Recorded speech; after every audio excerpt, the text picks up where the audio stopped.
Gente, seguinte, me perdoem aí a pausa, lamentavelmente vocês vão perceber aí o processo de industrialização no Brasil, parte 1 e parte 2. Essa é a parte 2 que está se iniciando em decorrência de quê? Problemas técnicos. Não existe mais memória no celular. A gente tive que apagar um monte de coisas para poder criar a possibilidade de a gente avançar. Show de bola. Perdoem mais uma vez, mas é o que dá para ser. Então o que acontece? Mas vai funcionar.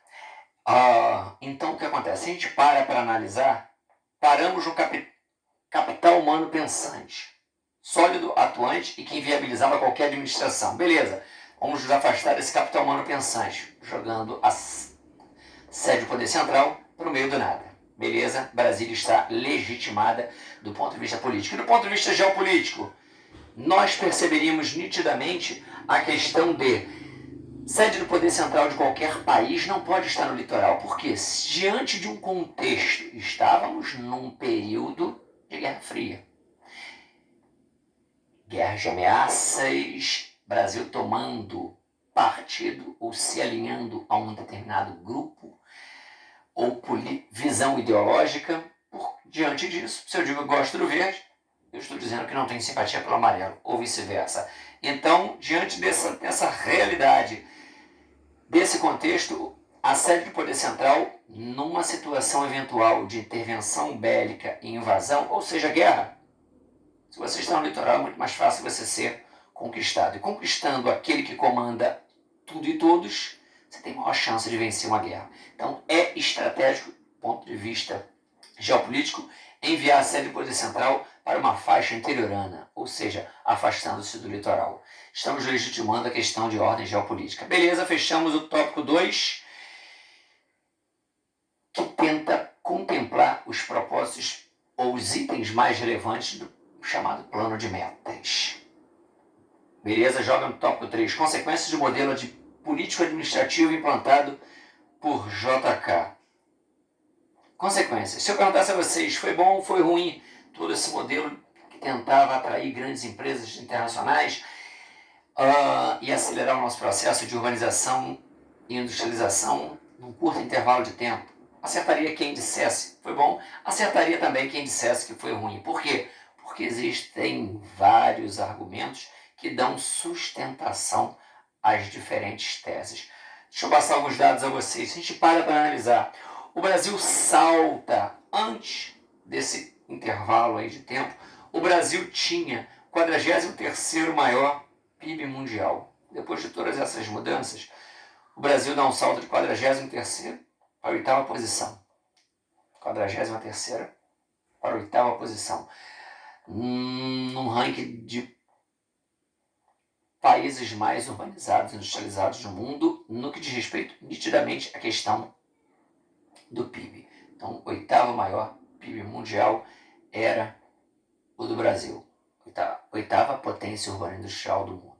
Se a gente para analisar também, conseguiríamos ter um amplo processo de industrialização, um amplo processo de urbanização e uma ramificação dos ramos industriais. Legal, o processo de industrialização ganha corpo e evidência. Mais um ponto positivo. Em contrapartida, se a gente para analisar, nossa dívida externa, problema esse que durante muito tempo cerceou, limitou, podou, dificultou nosso caminhar de forma mais serena. A nossa autonomia, nosso desenvolvimento, não, estamos longe disso, mas o propósito de ganharmos um respeito, uma relevância no cenário internacional, dizendo que, olha, cabe nessa divisão internacional do trabalho a América Latina esse papel, é o Brasil esse. Então começamos a ter uma certa relevância, passamos a ter uma certa identidade. Quem é esse país? Brasil. E aí ele cabe esse e esse papel. Beleza, show de bola. Se a gente para analisar, o Brasil tinha uma dívida externa da ordem de 3,7 bi. Dá um salto, no final desse processo, para mais ou menos 96 bilhões de dólares.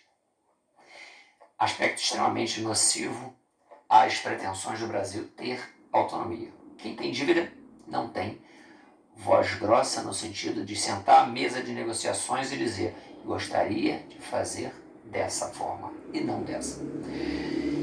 Então, isso em muito nos prejudicou e caminhou a passos largos, ganhou proporções colossais ao final desse momento. Se a gente para analisar esse modelo todo de urbanização acelerada, industrialização acelerada, concentrou a renda, multiplicando os chamados bolsões de pobreza. Então começamos a ter aí inúmeras mazelas multiplicadas ou incrementadas a partir de também darmos maior dimensão ou materializarmos os grandes bolsões de pobreza no cenário nacional. A concentração de renda ficou ainda mais visível. Ótimo. Então existem muitos aspectos que, de certa forma, legitimam, fortalecem, existem muitos aspectos que refutam, tiram a legitimidade do modelo de industrialização que foi estruturado no Brasil. É interessante a gente atentar para o fato de que o Brasil, ele teve o que muitos pesquisadores, muitos teóricos chamam de tripé econômico. Nosso modelo de industrialização e de urbanização, por conseguinte, ele ficou pautado em diferentes vertentes.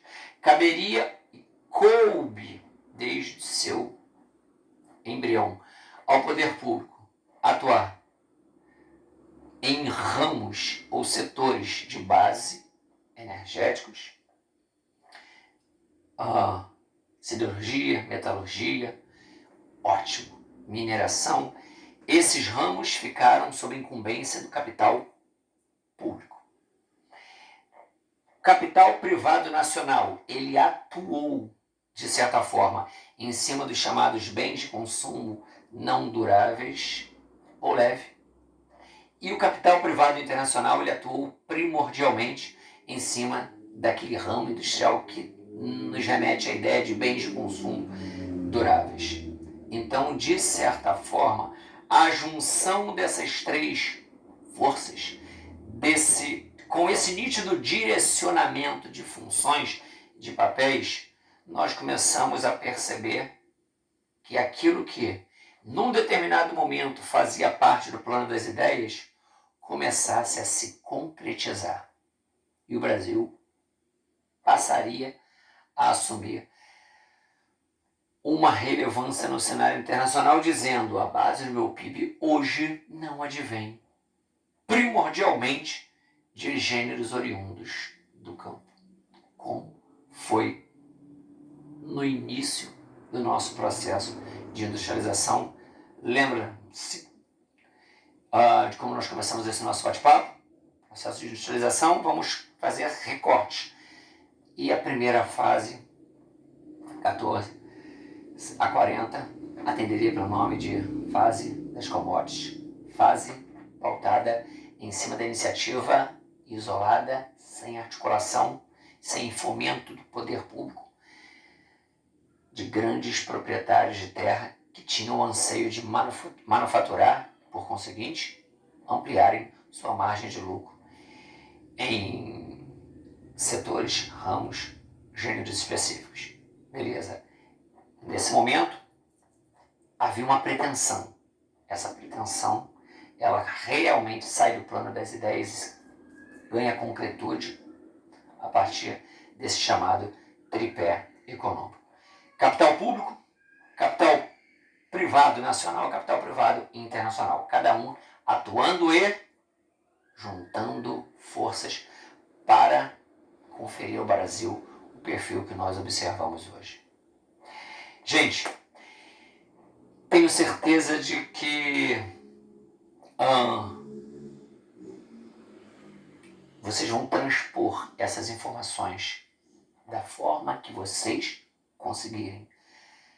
No caderninho de vocês, tópico 1, o histórico e a caracterização das três fases. Tópico 2, uma análise mais pormenorizada do plano de metas e o objetivo de acelerarmos o nosso processo de industrialização, chamado Milagre Econômico, 50 anos em 5. E automaticamente, justamente no tópico 3, falarmos sobre as consequências desse modelo econômico. Vou usar uma expressão.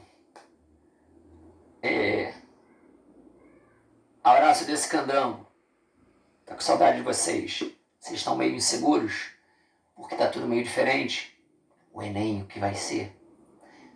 Essa insegurança está batendo a porta de todos aqueles que, como vocês, têm responsabilidade. Todos estão no mesmo patamar. Em sala, vocês estão tendo processo de aprendizagem de envolvimento de doação muito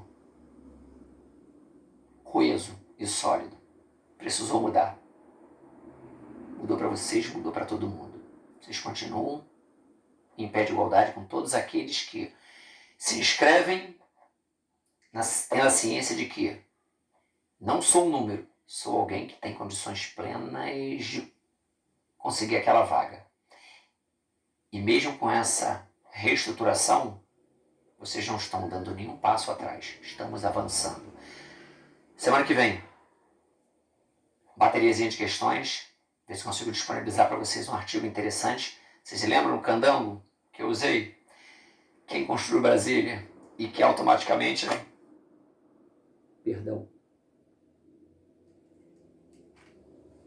E que automaticamente... depois ficou sem ter o que fazer. Isso que eu estou comentando vai de encontro ao artigo que vocês vão ler. Cidadãos nordestinos que estavam prestes a se deslocar para qualquer frente, ampla frente de trabalho que fosse criada no território nacional. Foi criada no Centro-Oeste. Então, os candangos, trabalhadores nordestinos com baixo nível de qualificação. Eu construí Brasília, e agora o que eu faço? Volto para o Nordeste? Não. Vou ficar aqui aos arredores de Brasília. Brasília foi pensada para ser grandiosa. Mas o que fazer com esses cidadãos de baixo poder aquisitivo e nível muito limitado de qualificação? Vou ficar ocupando os arredores de Brasília. Vou precisar fazer uma atualização do projeto inicial. Vou construir cidades satélites. Essas cidades satélites, elas deram condições desses cidadãos ocuparem os arredores. Para não culminar no processo de favelização, uma urbanização mal elaborada, que, no final da história, se estrutura através da ocupação de áreas de menor valorização do espaço urbano, morros, planícies de inundação de rios, demonstrando que o processo de urbanização está sendo equivocado.